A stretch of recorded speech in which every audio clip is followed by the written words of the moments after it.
Greetings, bump lovers, and welcome back to another exciting conversation this week. If you're new here, consider subscribing to our channel. We are fast tracking to 50K subscribers.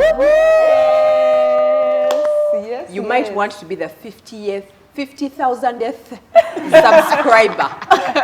So tell your friends, your family, and subscribe to our channel. Of course, hit the notification bell so you know when we drop an episode. We are continuing with our conversation on the 16 days of activism, or the 16 days of accountability. This time round, we are taking the legal approach. Yeah. And we have a special guest joining us, Elizabeth Kemigisha. Yes. She is the advocacy manager at FIDA Uganda. Welcome to the show, Elizabeth. Hi. You look ravishing. And she's not Pumla's sister. She's not Pumla's Yeah, sister. she's my friend. Excited to be here. I was really surprised just earlier. The ladies were talking about making 5 years. That's such a long time. It took you guys 5 years to invite me. Pumla, we shall talk after, but yeah, glad to be here. It's her today. fault. It is her We were fault. not as big as you. When we saw that now we are deserving of you, is when we invited you. You can corner We had not yet reached your level, but now we are big as big as you. Now we can.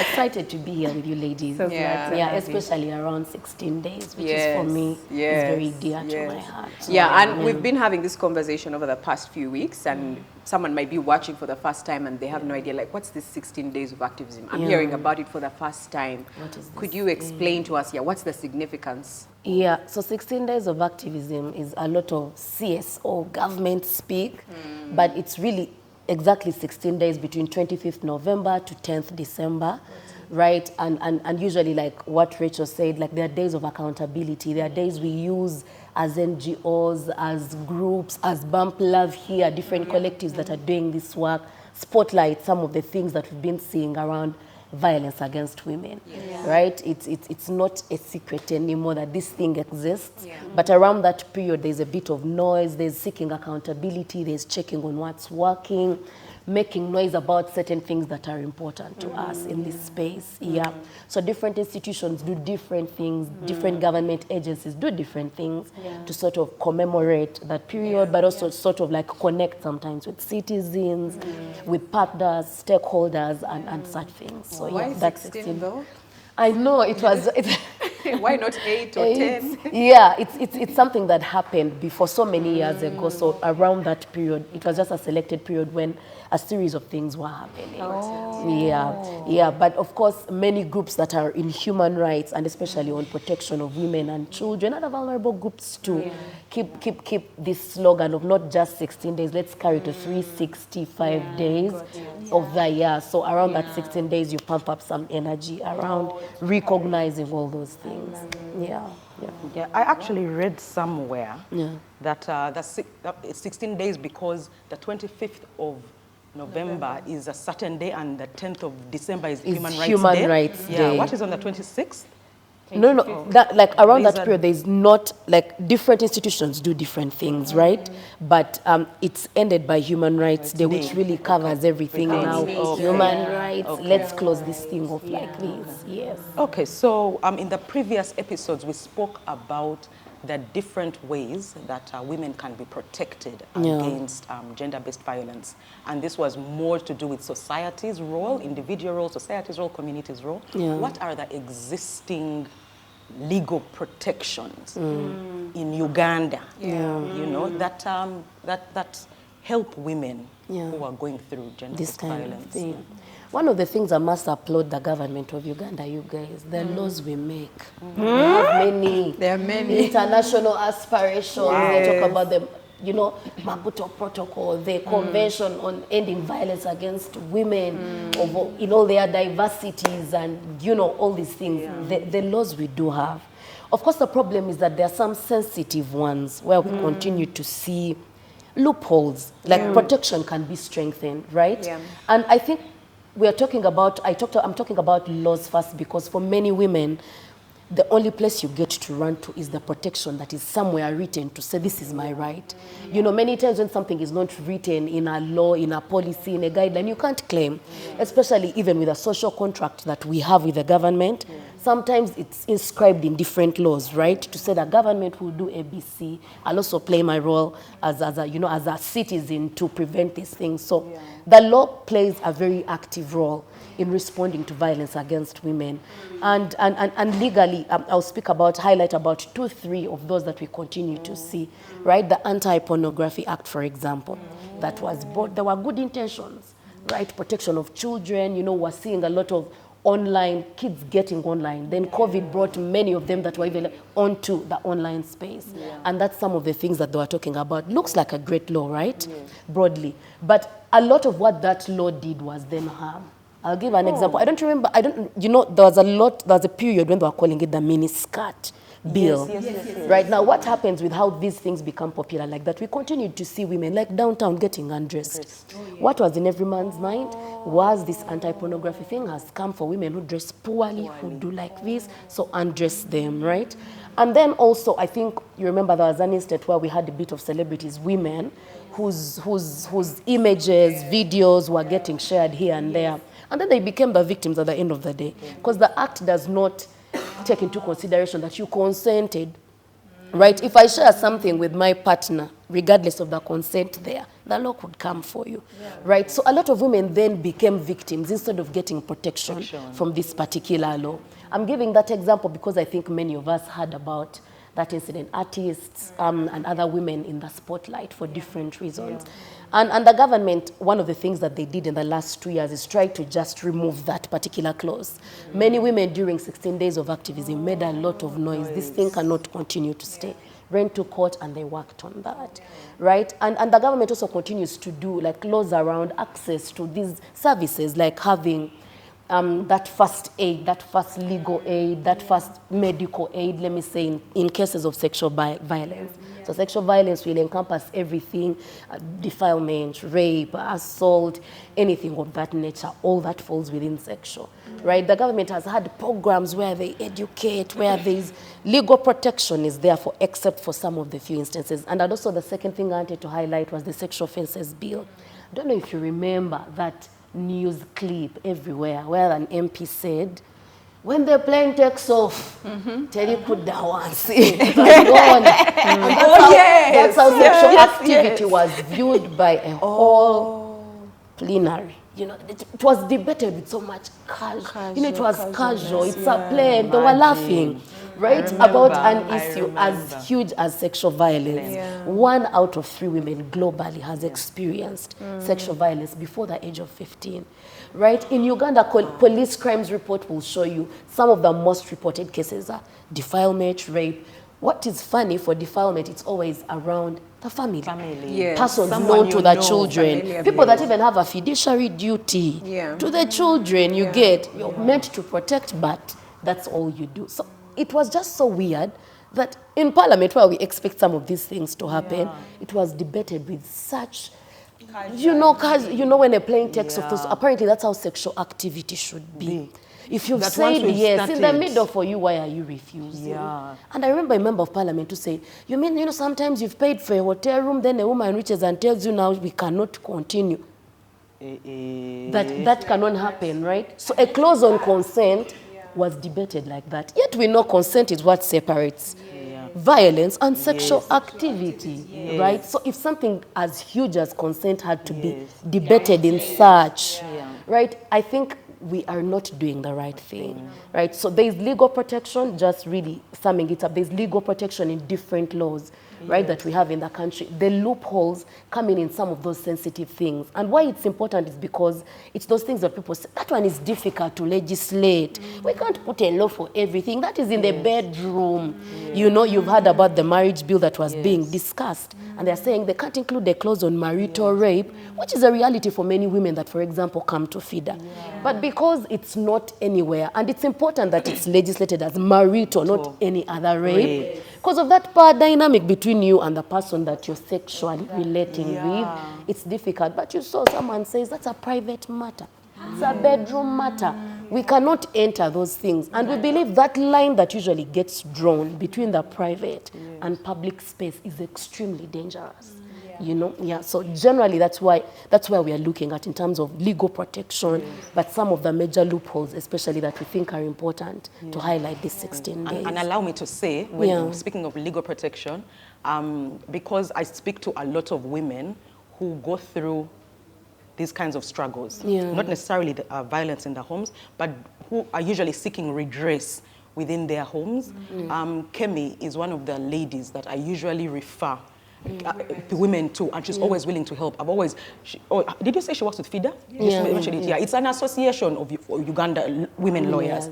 So I've always had like a lawyer whenever people come to me and ask me, and I always found that they were not getting, whenever I would ask later, somehow the thing has poured. But for the times I have sent these people to FIDA, they are always helped, armed with information. And I think that's what I really like, that there's a lot of power in information. If people know, and then they can go back and, you know, look through their options and make decisions for themselves. I think that's just the start of legal protections. And I just want to commend Elizabeth. She really helps me. I'm just there like, we are the office messenger. I'm just a medium. What can I do? I just seminage. I didn't do law. I only did 3 years of economics. I can send you to people who invested 4 years, then went to LDC, then even when they were practicing, they practiced. They are there. And thank you, Pumla, for always. And I think that's one of the things that FIDA has been around for 49 years now. We make 50 days. We're the first legal aid service providers in this country, and legal aid is free legal services. You know, in Uganda, unless it's a capital offense, the government doesn't provide you with a lawyer. And that's why institutions like FIDA now, like Pumla's mentioned, it's an association of women lawyers, but enjoys a double identity also as an NGO. So through the NGO arm is where we do the work of representing people in court, women in court. And it's not just, by the way, like GBV or gender-based violence, even land things, inheritance, employment, contracts, all those things. It's a whole spectrum of things. And I think institutions like us came into existence because of that loophole we have. Right? For a poor woman who won't be able to go and open a file at these law firms in Kampala, law firms are concentrated in town. So when will a woman in Karenga, in Karamoja, ever see a lawyer to say my cattle is being taken because I'm a woman? But I honestly must commend FIDA as well, because while growing up, that's all I would hear. Like if there's any GBV happening, anything, any like, problem a woman has, he's not paying school fees. FIDA, at least every woman knew that FIDA is where they come. End up FIDA. Go to FIDA. Go to FIDA. It was just FIDA. And that's why, like, you can't come out and start saying that, no. For you guys, you're talking, you're privileged, you have. No, FIDA is there for all, from the grassroots. The beauty about FIDA, even when the men now hear FIDA, they fear. I'm going to take you to FIDA. They will at least. That's so. But don't use it as a threat. You actually come. Let's be serious. Come and seek legal redress. And sorry, I want to interject before she asks her question. And I don't know if this is the right point, and if it isn't, you can answer it towards the end. If I'm a woman watching now, and maybe I'm experiencing gender-based violence, like what are the steps to seeking help?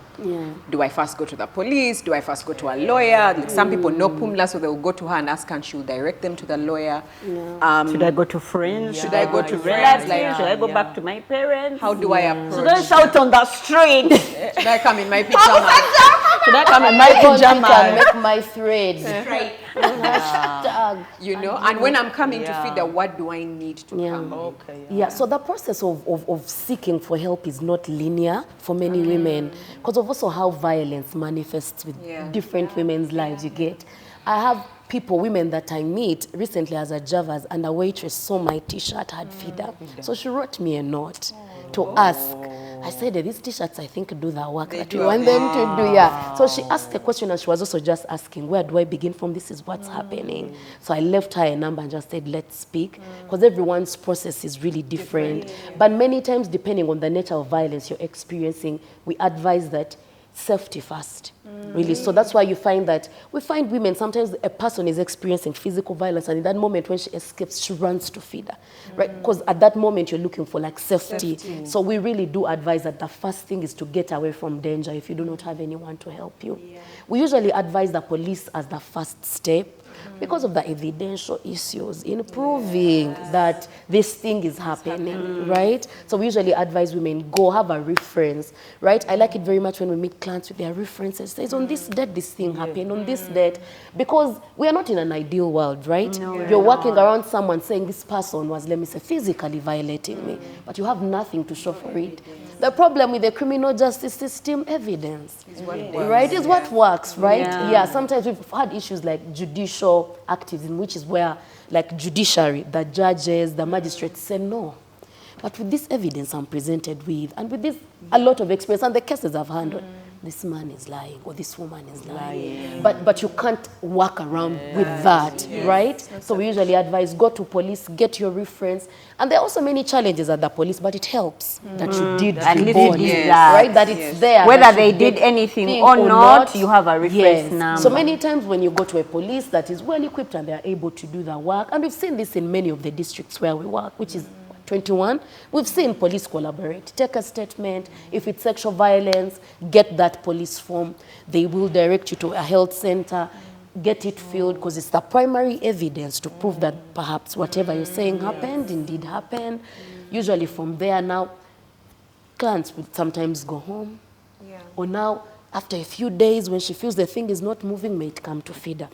But we usually do advise, reach out to the police, right? Do not wait for too long, because it's not an ideal world again. And it might be rare that the police will call you to say, we've grabbed the man and what. But there are days when they do, that your abuser is here, come, right? We've had instances where they negotiate. Right, different ones say, okay, I'll take my partner back home. They've said they will change. We also encourage reconciliation, but in instances, in manageable boundaries, right? We can't be negotiating rape. We can't be negotiating sexual harassment, right? We can't be negotiating with defilement. We can't be negotiating with that. And we've seen instances where communities, people go and negotiate. You find they've given 5 cows, 5 goats, give you 1 million shillings, and people walk. Then they'll say, take care of the baby. Meanwhile, this is like a 13-year-old. So school stops and etc. So we do advise that you first reach out to the police. But also FIDA does the active work of also helping sometimes clients report. Because we do recognize sometimes she has her number of FIDA calls cancer in tears. We go together. And you report, and you know some of these things, and we do some of this work within the limitations, because we on donor funding, we beg for money to be able to do the work. So in certain cases, you might find that a client is escorted, depending on the nature of, especially things that involve children. Best interest of the child always. For sure. Right, so we do advise, either call FIDA, but we usually advise you reach out to the police, because evidence, family law is difficult. You're dealing with people's secrets. Things of the bedroom. You're dismantling the status quo in the family, calling out an uncle who is abusive. So usually the back and forth needs for you to have a lot of evidence to prove this thing that you're saying. You know, you're talking about evidence. And to be honest, sometimes evidence is very subjective. You know, it's like, since I saw, I have evidence. Hey, then they say, the evidence was not sufficient. Then you cry in court. And I've seen that a lot, where a case is dismissed because the evidence is not sufficient. You've done everything you think you could do, yet it's not. I want you to talk about evidence. The other day, responding to, begin with emotional. The other day I saw a tweet talking about that period when you start to hate your girlfriend is weird. Say that period when you start to then people quoted it and were saying, so then they will begin to do this. Then they'll begin, and it was emotional violence. You mean, what do you mean I stop hanging out with my partner? I refuse to go for a finger there. Like, it was so weird that people are casually dropping some of the things happening, and it's abuse, right? What do you mean? He has said he would never come to my parents' house again because we hate each other. Like, it's funny, but some of these things are so normalized that when someone says it in a conversation, you don't lean back and say, what do you mean? You know, someone tells you for 3 weeks, I stay in the same house with my partner, but we don't speak. 3 weeks. And it's okay, Someone and told me it's recently normal. 2 months. I passed out, I collapsed. We were in a WhatsApp group. And I'm waiting for other people to say respond. something. Yeah. The married people are just there Yeah. saying, "Neo chisosiza me after 2 weeks." The conversation in the WhatsApp group among the married Yeah. people, No more. they were just debating timelines. Yeah. And not the aspect She was of the A of 2 months. Actually, she said 2 months and 2 weeks. Then they're saying, me, my most is 1 month. Me, my most is this. For me, I can't start speaking unless they give me money. You guys, I was there wondering, how is this conversation? Me, I asked you guys, me, I can't even go to bed. That we've not night, had, yes. we've not spoken. It can't be. Then they're like, Apomla, you don't understand this. Then I ask them, so what do you get from it? Me, when I don't talk, imulabanga chimuluma. So the but now intention is to hurt. Yes. So you're abusing. You're abusing. Yes, you see, and those are things we don't pay attention to. Financial, Lusirika. economic violence. Lusirika Yes. bananga You get is emotional violence. violence. It needs to People need to communicate. understand Yeah. that. Lusirika, you cannot be talking about it as if you're praising your ability Yourself. to keep To keep quiet and for hurt so another long. person. Yeah. To hurt your partner. Yeah. Yeah. It's emotional Speaking violence. of that, Terrible. Nabacha, you've spoken. It's very common among certain tribes. It's is not a it? stereotype where, for example, no, we've seen it very much when, I think it's a proverb in Uganda. Ebyomunju, Tolwa. ladies, women out there, speak to somebody. One of the biggest tricks of abusers in our communities, but also globally, if you see cases that we hear about or read about, so in documentaries, isolation. Oh yes, they Isolation isolate and one you. or another you get. But you every time then you think savings, it's every love. time I'm going to the circle meeting, every time. And by the different contexts, right? A lot of people that are either privileged, right, are in professional formal employment, you'll find things like, for you every time baby shower, for you every time you're going to see your mom, for you every time I'm with my Team I'm with the building. girls. I am where You I've have a gone to team the salon building. the whole afternoon, you are at the salon with Manuela. Then I know that there are women in a certain communities, especially either semi-urban or rural areas, now that do circle meeting. Circle meetings have evolved from being just bring, let's save, let's share. Yes. Even institutions like ourselves, we use them to penetrate, to talk about things like family planning. So when FIDA now comes into those meetings, for example, to say what nature of support can this woman get from our fellow women, right? We've had instances where we say, so for the next savings, please let everyone tell their partner. Let's have it in the evening. They come with their partners. You come with someone. They talk about HIV, and things like that. So in those spaces, sometimes you hear women tell you, I begin from Monday when the savings is on Friday to begin to kuhoya my partner to allow me to go. Because you are moving, you're going there, but also you're getting money. Or sometimes a lot of male partners. Unfortunately, a lot of the gendered violence that we see is perpetuated by men, unfortunately. And nobody hates you, men. It's just that you're the ones doing this. You and your friends. You and your friends that In you the will serve bar. in Your the bar, you counterpart. get. Yeah, so they will have Monday, Tuesday until Friday just to get themselves an hour away from home. You get. Then you will find that the man then will stop supporting with either that kames or support at home. Well, you saving, you have money, money na sent. You know, so that support. We've had clients who are saving and name because of that. So a lot of economic and emotional violence manifests differently, but for many women, it's that thing. Isolation plays a key role, right? So you cut off your friends, you don't tell your friends, you fear to be talked about. You know, my friends may say, my things are failing, you're the perfect friend perhaps, right? You don't want people to know. Tell me I'm good at giving advice, you guys. And you reach that it is your turn, and things are refusing now, you can't talk. Leave for advice alone. See, you are guilty of advice. I am very paragraphs. Read more.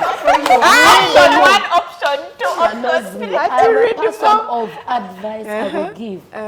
Now things will come. When it's in the house is when you start to shake a bit. Okay, context, you know, but don't isolate yourselves because it's a trick. A lot of even sexual harassment in the place of work. seen where a woman gets now isolated from colleagues. It's a trick that abusers use. So in terms of evidence, to go back to your question. Yes, that's what I'm saying. How Isolation. Now that's a thing. There are different instances that get documented, and that's why we keep saying evidence. Document. Okay, tell us how to document. To document. I'm not giving you tricks to grab partners that are not, but to protect yourself. Protect yourself. Right? Protect Have a friend you speak to. Yes. Right? There are counselors that are free. FIDA sometimes offers these services. Reach out to a lawyer. Don't come to the lawyer when it's just chiboko, when they're stealing your land. No. Sometimes we tell clients, come to prevent the problem. Come open your file. Each time it's as quick, we have a toll-free number, call counsel. Today, I feel like this thing is happening. This thing, those things. Refuse to give me Kameza, oh yeah, say let me go to savings, or refuse to pay fees, right? Or refuse to support. Yet, guys, the numbers don't lie. Men have usually more money or resources or access to these resources more than women, right? It's numbers, we are not lying. So usually you'll find that they have more money or access to money, access to things that many women may not be able to have. So document, don't call FIDA, let it be on file. The file has a long paper on 30th, the client called this, you update, right? Now for sexual violence, it's different, and we advise that the 72-hour rule, many people know it at least. Don't rush, run to hospital, go to the police, pick that form. Unfortunately, and thank God it's 16 days, we hope that Ministry of Health, Ministry of Gender, the government can listen and actually make it sanctionary that when a health practitioner asks for money, that people are able to report. Because it's 30,000, it looks like very little money perhaps for some of you watching, but for some families, that's a meal the whole week. So if my child has been assaulted and I need to look for 30,000 to pay, then it blocks, you know, and this is how things begin. To know, we've had clients who come and say, it's the third day, bagambe dachi esawa savu mubiri, nete tunafuna mitwale esatu. 30,000, right? We've had instances where we have community legal volunteers, like paralegals, that we work through places like markets, where something can happen quickly, and they're able to help. They'll call. We are not sure they are bleeding, we need money. 30,000. So we do hope that for 16 days, Line Ministries actually also, you know, this message needs to get to the people. It's free. Guys, do not pay. Do not pay and report these things. You know, sometimes they may not work, but many times they do. They also do. Report, do not pay that money. Because the moment you pay, even the next woman will be forced to pay, even the next. At least if many of us refuse to pay and report, surely it will open. And I think Gegamanyi Gabant, is that what they call it? For you to, for the community to say, no, we shall not pay this one. Then I think it begins with one community to the other. Actually, can all the women on Bump Love, just in the comment section, just say, don't pay. I will not pay, and I will not allow somebody I know to pay. Just put that. Make some noise, because each time a police officer that is not doing the right thing is able to do that, you're empowering them more to be able to do that to even someone who may not have a voice, right? So you get that form. Usually they'll fill it with details. So you're not supposed to shower or clean up, right? No. It's better you go when it's still fresh. Usually it's advised you go when it's still fresh. They'll have them checked out. The form has a figure of a person like this. They will check on certain parts, fill the form. Of course, also there comes in, what if the person that is filling misses out important information? But there are trainings that these people go through to do their job very well. They'll fill that form, you take back a copy to the police. The police will open up a file for you, begin investigations to arrest the person. There's usually a bit of time. After getting this person who did the wrong things, remember it's innocent till proven guilty. They'll get arrested. Certain instances, because bail is free, and it's a constitution, because it's a bond is free and it's a constitutional right. Sometimes, depending on the nature of the case, the person may get released after their 48 hours, right? Sometimes, if it's a capital offense, or because there is overwhelming evidence, or because the police is trying to protect the person for mob justice, or because releasing them, they may tamper with the evidence or run away, sometimes they'll hold them till they make it to court, first hearing. Now the legal process is a bit difficult. Backlog of cases. Your case may not come to court immediately, but when it comes, that's when now the hearing will begin. Your lawyer from FIDA comes, their lawyer comes, or if it's a capital offense, you have a lawyer from the government. That is it. Then you begin there. But documentation is extremely important. Let me use this time to kuweka lango. Many of us in relationships that they call, it's a derogatory word, but let me, kaundoka kubyedinisa. Yes. You've been with your cohabiting. You've been with your partner for 10 years. You've had your children. Many women believe that's marriage. Yeah, they think We've had even instances. When a client will come as you're taking in the initial details, name. Oli mufumbo ndi mufumbo. Mwafumbirwa mti. Enda mbade naye kumpikati emyaka musanvu. Guys, if there is no recognized marriage from those four, make sure you document whatever contribution you're making. Manuela, when you talk about evidence, I've just remembered part of the campaigns that we are doing at FIDA is on recognition of women's contributions in cohabiting relationships, especially on property rights. Right? We've had instances, I don't know if you heard about the case last year, this lady had been with a partner for so many years, I think since she was 17 or thereabouts, 54, and the marriage ended. And while there are some things that came out of the case that were great, one of the things that we found very interesting is that the court recognized this care work that we do. You know, that unrecognized one. Giving back, supporting your partner, all those things. I was at the, the site. The man was going to work, me, I go at lunch after, like that. All those things that women do that are not monetary contributions. There's difficulty of you proving. So when you talked about evidence, I said, Manuela Kankaisewo, document. Bwogula cement hardware world, let the receipt also have your name. Now the problem is, still I'll emphasize, it's not an ideal world. Someday the partner will tell you, Cindy Kayata, and I need to get a track of it. You send right? Meanwhile, many times we find that you will find that, let me say, the land title is in the man's name, right? So you're going to have to prove your contribution you made on that chizimbe. Your 7 hours used to sleep there to make sure they don't steal the cement. You need to prove it. Now, one of the things that came out of that case was the judge was being progressive and said, we will need to recognize those things. However, we shall value them at market value. Pumla, you are an economist. Market value of most of the work that is done, that's domestic work. 100K man. So are they going to count her 18, 19 to 54 years, 100K every month to give her as market value? So that's the situation within which we are working. If you're not married, either in church, at URSB, over to the cow registrar, the district level, that's civil marriage. The ones for Muslims where, you know, you go and do your thing. These Hindu marriages that we do have in Uganda. Then the church kusamba gown that many of us girls like. You want to kulumia the people.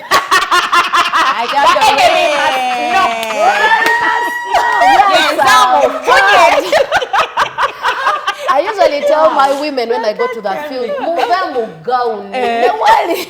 protect your things first, right? And honestly, we are working with, when things are okay, it's very difficult for you to imagine that your partner can stand in court and tell you no. No, you didn't contribute. You bought the dining, okay, take the dining. Meanwhile, all your years of bricks and everything that you've done have gone. So with this campaign, we are trying to tell the government that through parliament, let's have a guideline, a law of sorts to recognize these things. You see, some of these things that are non-monetary are the reasons why many of the male partners are able to go to work. You're not worried the kid is sick. For me, I'm going to get a day off. I'm at work. You just keep on checking on WhatsApp. Babe, how is it going? How is it? For you at work in the meeting, you're closing deals. Right? For you don't follow the cement bags to count. You are there at the center. You're quarreling with men. You're quarreling with them. At the end of the day, you're going to have to prove that contribution. So when you talked about evidence, I thought I'd sneak it in. Document, have receipts. These things help. Have your receipts there. Write contracts. Love is the problem. It's beautiful. Love is the problem. Pillow talk, they go and report to you. Document these things. Have your receipts right.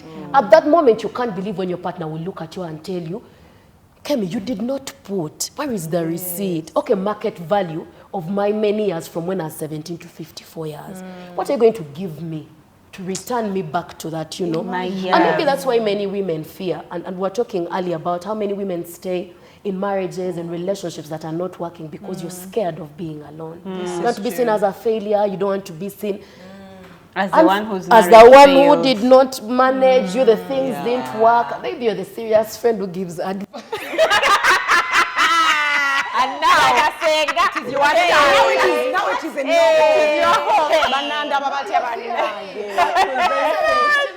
Then you say, let me take my own advice.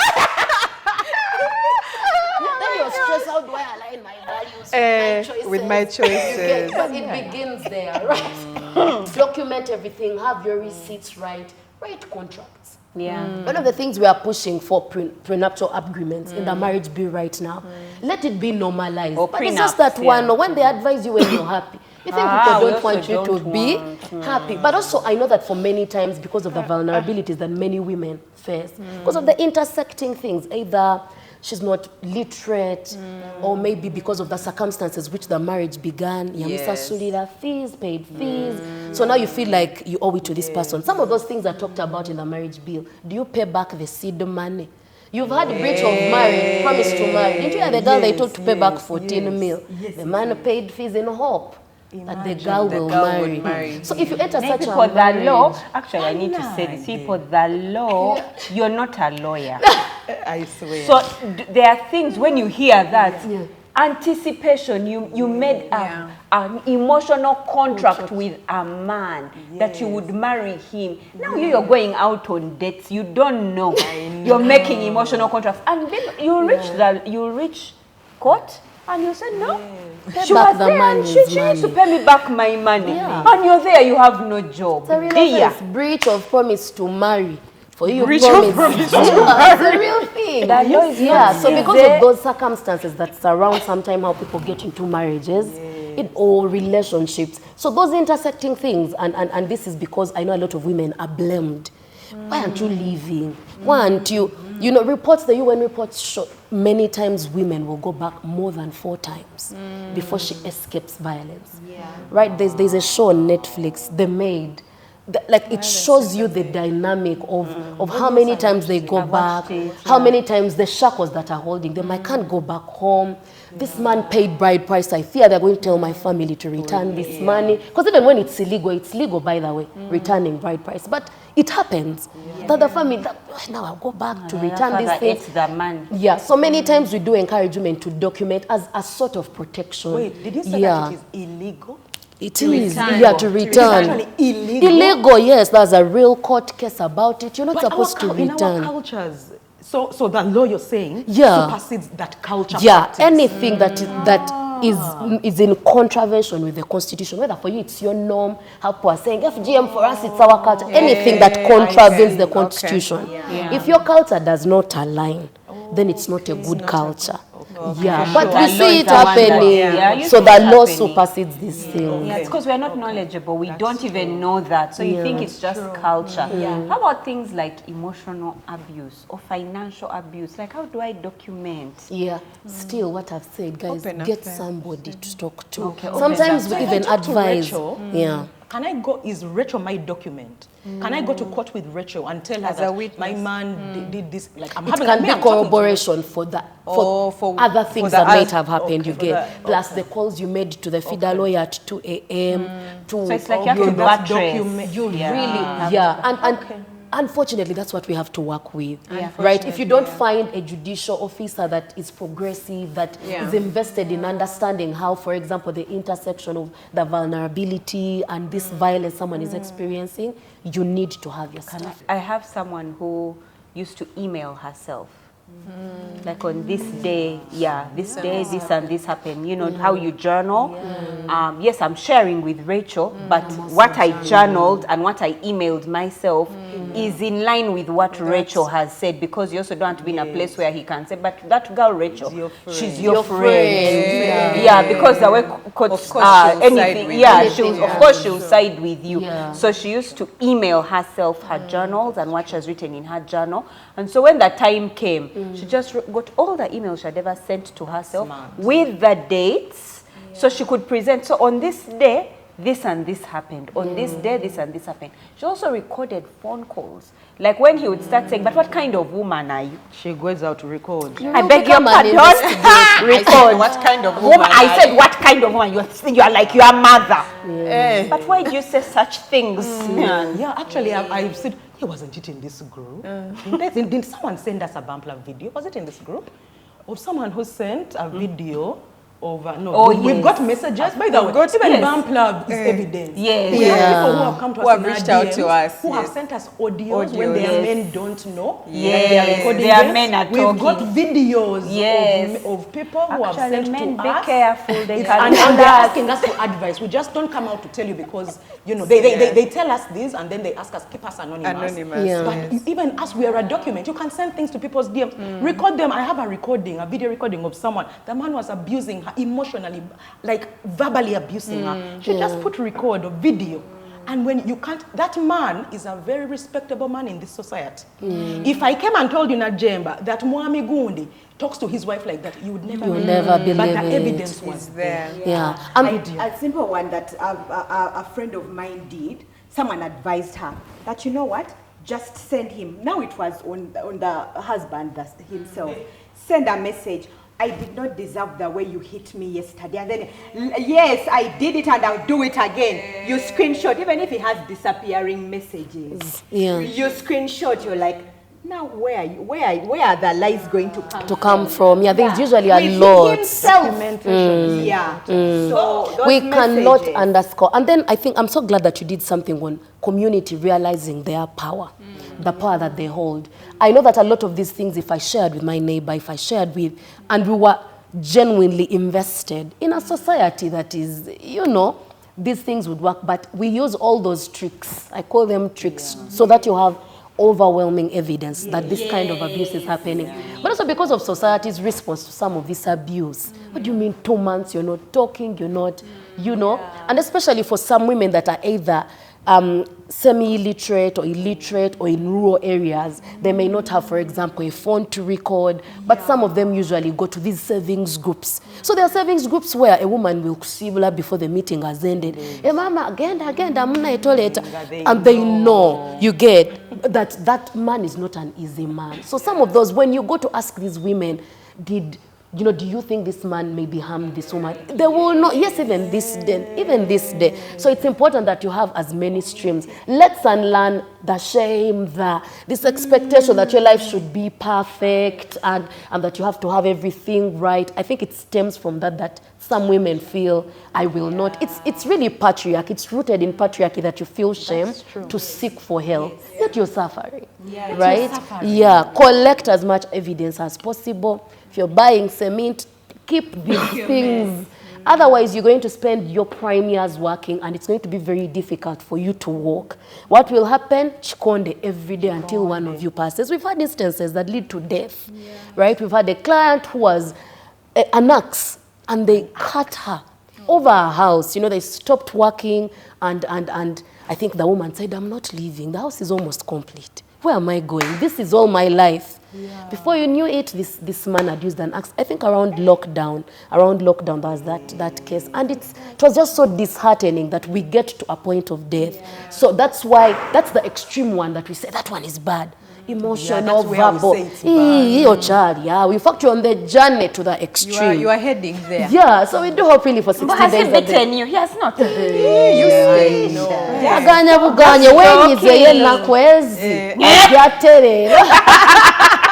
You know, it's just laughable, but it's something that's happening everywhere. So I'm glad you asked about evidence because we need to start collecting. You collect, have it, and it doesn't mean you're a bad partner. It's just that something is happening, and it's happening, and you must document. Especially when you have those people, pastors, leaders in the community, where when you would talk, believe them they'll over believe you. them over you. Yes. Maybe it might be good for you to be able to store certain information, but also don't be that person who you only store the information where he's beating you. Nga you've cropped the part where you say Nkubanda be. then you crop the video and only send the other part. Send the other part. or like the ones you were telling us who actually beat their partners, and then they run to police when they have been beaten. Yeah, and it's very difficult for a lot of men actually to report, right? A lot of this violence because, guys, that's the patriarchy disturbing you. You aren't report if you're being harassed, Abused, you're being abused, but not a lot of traditional men will run, right? yeah. So we've had instances where they say, if I go to FIDA, right? For as long as the case involves children and your partner who is a woman, I think it's very, very easy for us to manage such cases. So I'd encourage men to also report. When you don't report, you tell actually they don't even tell their bad days at the bar. They don't. You're just quiet there. They Then one day don't. you wake up, you punch a person in self-defense, you've killed a woman. Killed a woman. Then we'll be on social media judging. Hey, how dare. As I was speaking here, I shared with them a story where I know of somebody. So I know the girl. But this girl was a very violent wife. She used to beat her man, as we didn't know. She used to beat her man, and this is like over a period of, let's say, like 3-4 years. So I think it's like in their 5th year of marriage. And one day, this man beat her back. She went, remember, we don't know the backstory. All we know, she's sending us messages, sending us pictures, they've beaten her. And it was like a slap, so and she was like fair-skinned. So you could see the five fingers. She went to police. We came now, we were like, that man is a wife beater, a woman beater. Do you know what the police did? They brought out a file, a reference file. For 4 years, that man, each and every time that woman hit him, he went to police to report. And they had a reference number for each and every time. She went crying wolf. That's the one time. The man, you get an head jam. I think he was like, he had reached his tail end and just gave her water. The police said, now it's up to you to decide, because we have incidences upon incidences. So have you brought yourself to us? To us. Are we detaining you? And when this man would report, he was just saying, I'm reporting, I don't want action. So you have a choice as a victim to say, I just want to report, I don't need you to take action. I just need to keep this an account of what has happened. So many times, and the man said, that's fine. Actually, they're still married, let me tell you. The woman has never laid a hand on him again after that. Again after that. But do you know that man would have been convicted? Let's even leave the legal part. For us, we had called him a wife beater. You had labeled it. It was the woman your friend beating. I said, madam. And of course, and you know those women who beat, they're very dramatic. So she's the one who was telling us the story. It was so funny. The one she was saying, you guys, the man. Anyway, and they were telling us as a couple. I was like, what? He was like, I knew this day would come. And I always thought that I would get that mental flip. And I don't know what I would have done to my wife. But she used to beat me, and abuse me. So I used to go and report. But I loved her, I wanted to be with her. I wanted the relationship to continue. And the relationship changed after that. It was so funny. Love wins. What are some of the measures to address violence against women? There are several, and like we were mentioning before, there are some that are legal that we spoke about before, where you go through the whole criminal justice process, right? What is ingrained in these laws of Uganda and what they provide for, the extent of the protection, right, that you have. We do have laws that speak about these things. If it's sexual harassment in the place of work, there's a procedure for the formal sector especially. Informal sector, it's a bit new. The structures are a bit as not as stable as those in the formal sector. If it's sexual violence like the ones we've talked about, there's that other. But then I think other measures that we continue to see are things like, for example, that FIDA and other NGOs are doing, filling the gap, complementing the efforts of the government to say that 30K, you can't go to Ministry of Gender and get it, unfortunately. It's not that if Ministry of Health that has that budget that you will line up and they'll give you that money. So institutions, NGOs, are not just FIDA, we do have other NGOs that we work with that support this work, to support victims, to collect evidence. We do have lawyers that do what they call watch brief. You sit in the court process to make sure your client or that they are following the right procedures, that if they need a break before the court, they're able, like, that you're seeing that the case is being handled properly, right? So there are also those. Then I think other measures that are available are also mostly preventive in terms of awareness sessions in communities, what Bump Love is doing right now to tell people, report, document, and these awareness sessions, a while back I was having a chat with a colleague, actually our team lead, and was saying, but God, we've created awareness. There are women, matembes, that have been in FIDA before when they were young girls doing these things for free. They went to different communities, created awareness. Just sometimes it feels like, God, we've talked. God, we've gone to this place. This project of 5 years, you mean to tell me we haven't uprooted any of these things. Awareness remains key. Up to now, it shocks you how much people do not know. Right? That we still have, like we've mentioned, women or even men who say, Nina mchala wange, madamu wange.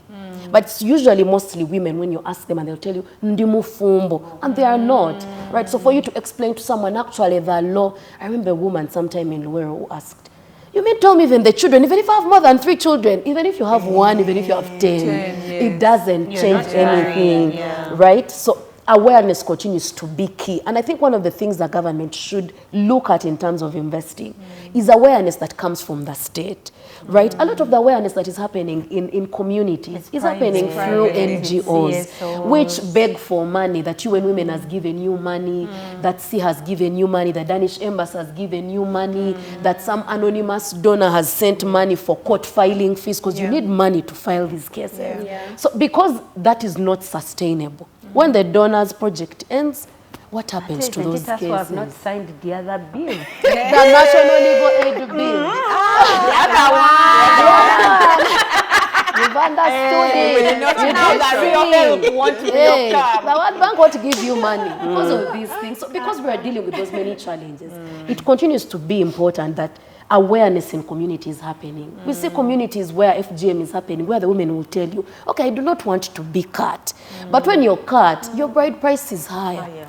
So are you going to do that to your parents after they've taken you to school for you don't want to be cut? Because it's very, guys, that process is very, it's cutting. I think when you call it FGM, mutilation feels, it's cutting. It's very gross, it's very dehumanizing how it's done. It's not healthy. All these lies and the stereotypes about how you will become sweet, how you will do what, all those things are lies, right? So because uprooting some of these cultures that have been around for the longest time, that have bonded communities. In Karamoja, they used to chase girls to marry them. Now you want to come and tell me, you want me to chase? How do I show my power? People that out there, don't come to FIDA when things are only negative. Come when you're getting, as you go to the counselors, you're going to get married. Also come and ask, you get. So many times people do not ask, right? There are people who will tell you, Tata wange ala man, but this thing happened, this. By the time they come to ask, damage has been done. Then you'll be in court for 20 years. Meanwhile, you're moving, your transport, people die off, you're chasing simply because you did not have this information. So I think it's important that awareness continues, but it's also something that's already happening. Then in terms of also other responses that we are seeing, it's also close to awareness, but we usually call popular education, building consciousness. Guys, did you see the headline in COVID that how many fathers had defiled their own kids from the police report? Like, why do we have such a deadline that a father? And reports are very clear that a lot of sexual violence is happening with people that are known to their victims, right? I think it's important that we raise consciousness, that you say, I will not do this, that I will not steal money for the cancer machine, because people are dying, that there are things that are ingrained in us as decent human beings. So I think it's also important we address that. And Pumla, you talked about perpetrators before.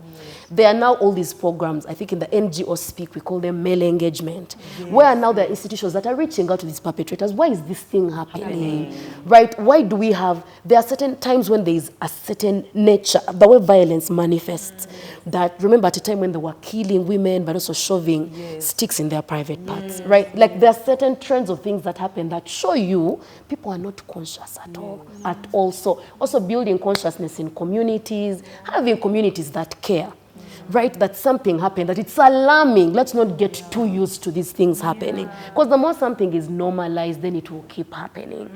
And then on this other side, also something that we keep saying, government strengthening those policies, right? Government has passed several policies. Of course, the song that we have sung is financing. The policies we have, the government will have a community development officer who will work with communities to create awareness. Then the community development teacher will tell you our budget is 300,000 a quarter for this particular thing. So they get into their pockets sometimes to do these things. So we also need to reprioritize as a country in terms of, but there's also that measure where government passes laws that we use to drag people to court and say, this thing is not allowed.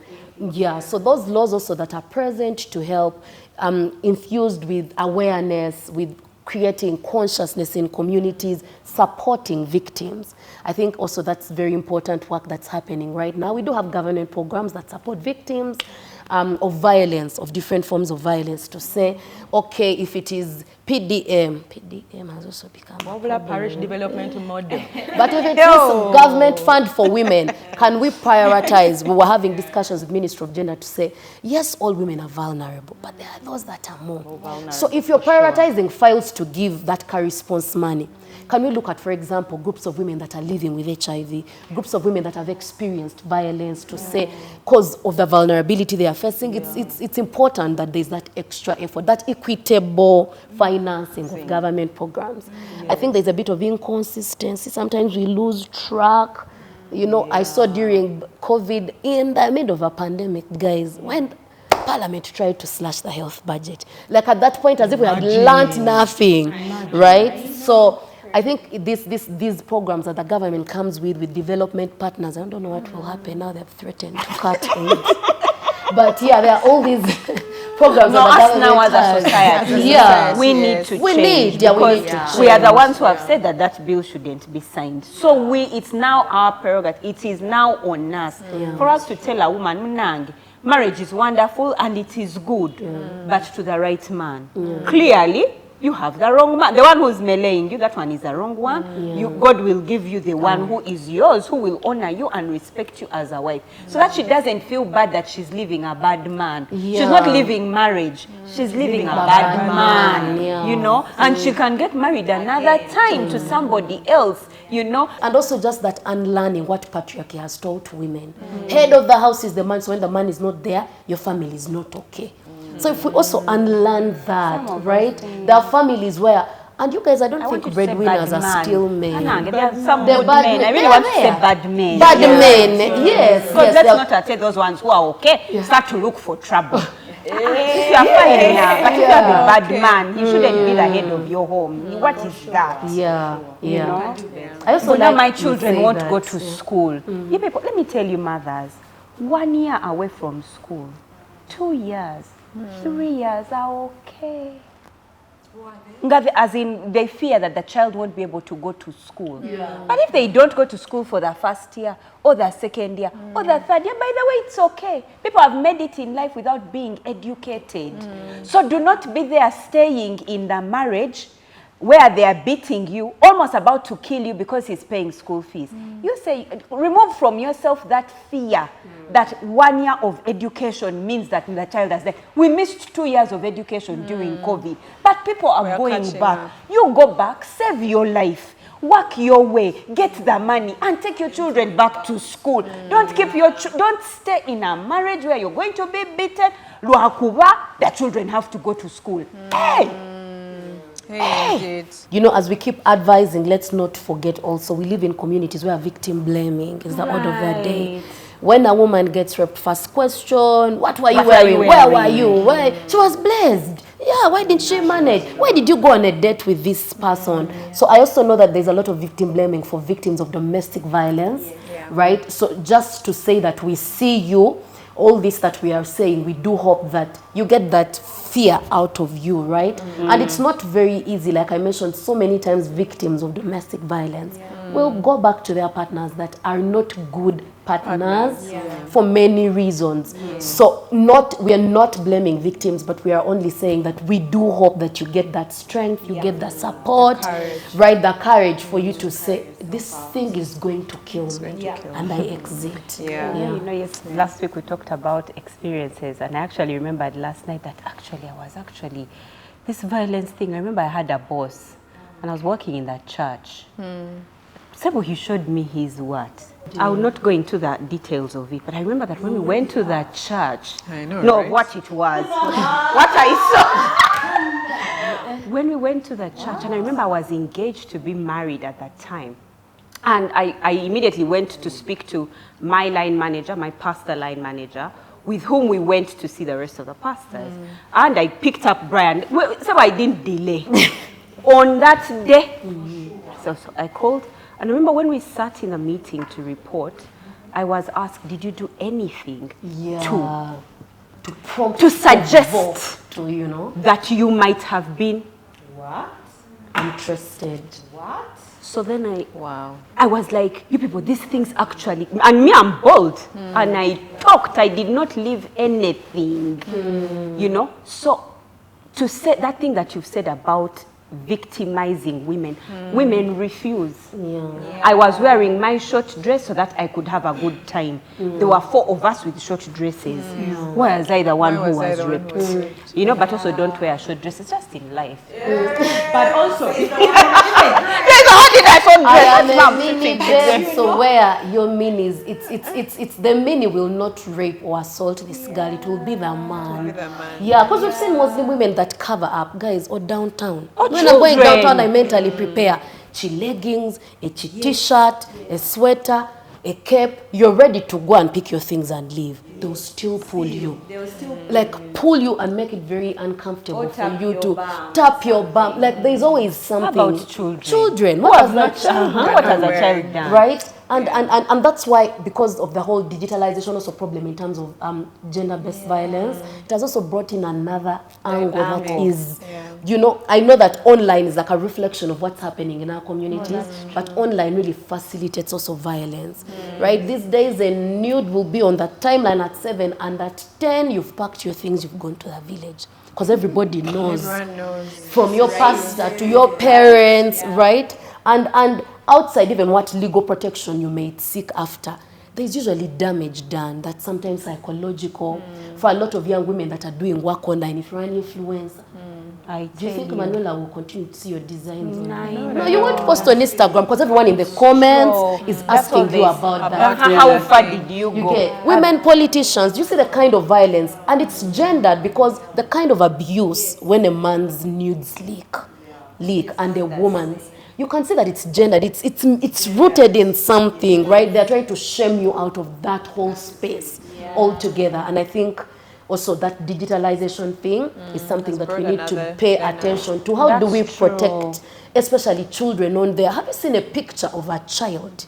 And people are on there. This one in 2 years. What about this one? Danyash. And I'm just like, yes. Guys, That's girl. She's very guys, famous. these children, they're 16 Gay. years old, but for you in your mind, R. Kelly is in jail. For R. that. Kelly is in jail for that. A big mogul in the entertainment industry is in jail for it. So what about these small little Ugandans here? You're there, 16-year-olds. You have no right to be looking at it, sharing, forwarding pictures of 15-year-olds because they look like us now. 6-year-olds even. Yeah, Because you see, a 6-year-old, someone will come out and will say, that is a child. But people on WhatsApp groups are talking about 16-year-olds because they look like you. They look like they're 30-year-olds. I look like but I'm they're 16. you look like a 16-year-old yummy woman. It's not the moral of the story. I can't believe it. Pumla also, don't you Just do it sad, Pumla. So a child is a child, so people will be like, don't even attack you on the group. That's one. true. 16, you see men really salivating. And you're like, that's a child. Yeah. It's crazy. It is crazy. I mean, thank you, Elizabeth. I love you so much more, Kemi, now. I loved you when I saw an hour ago. I love you so much. She has been super amazing. I mean, I could sit here and listen to you all day. Thank you, So interesting. How does one make legal things so So interesting. Yeah. And you sound like you're really passionate about the work. I you're am. doing. These things are very close to my heart. I can imagine. Yeah, In my advocacy project, she's my third partner. She's your third. Advocacy, women for women. That's my girl. Yeah, thank you so much, and thank you, FIDA Uganda, for availing this information to us. It's a lot, but she has been able to package it in a palatable way, in a way that we can, understand, and I think do our part. I feel like that's the major thing we are doing here. You might be wondering, why are we talking about GBV? It may not even be something that you have experienced close to home, but you need the information. So do your part. Whatever you have heard here, pick something, whether it's in the community or helping that friend seek legal redress, whatever it is, do your part. And we continue with these conversations on the 16 days of activism, of course, with a focus on gender-based violence, violence against women and girls. Feel free to let us know your thoughts, of course, in our comment section. What are you going to do? Has this been something you have experienced? How did you seek legal redress? Yeah. Did you go to FIDA? Were you treated well? Feedback. We need to Feedback, hear. yeah. Report police stations also which don't treat you Yes, well. bring feedback, yeah. And of course, a big thank you to our partners, Zuri Luxury Hair. For the hair. Over there, Shades of Beauty for our face bits, our shoes by Shoe Puzzle, and our outfits by Fashion Episode. Week in, week out, we look our very best because of you guys, so thank you. So do follow them on their social media platforms. And buy from Buy them. their outfits, get their hair, and look your best. Look like Bump lovers. Until next time, we love from Bump Love.